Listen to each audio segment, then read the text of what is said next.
Unsane is the new Steven Soderbergh thriller.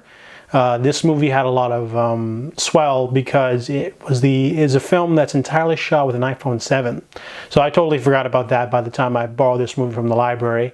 This movie is about Sawyer Valentini. She is a woman who is moved to a new city to start a new life. She's got a new job. She's doing okay.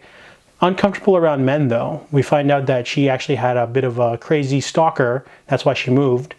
So in order to get some help, she goes to a Highland Creek Behavioral Center, and in order to talk to a therapist, she signs some paperwork. She thinks everything's legit until we find out that she's actually signed a form giving them permission to keep her for 24 hours.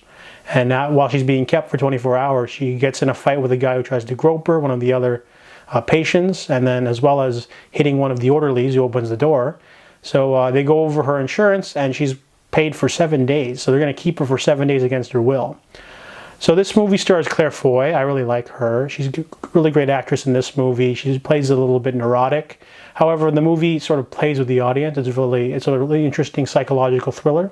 However, by the third act, the movie gets more and more unrealistic and sort of preposterous. I mean, if you're the type of person who can buy certain things happening, there are certain things to commend about this movie, such as the performances and the weird camera work. The camera work will sort of go into close-ups of people's faces sometimes to show unease. It's sort of interesting. The cinematography almost is like a character in itself.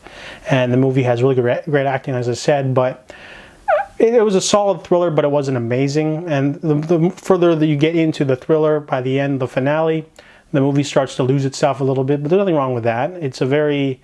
critics have described this as more of a B movie with A-grade direction, and so this movie for me, I was entertained, but by the end it kind of lost me. So I give Unsane a 6 out of 10.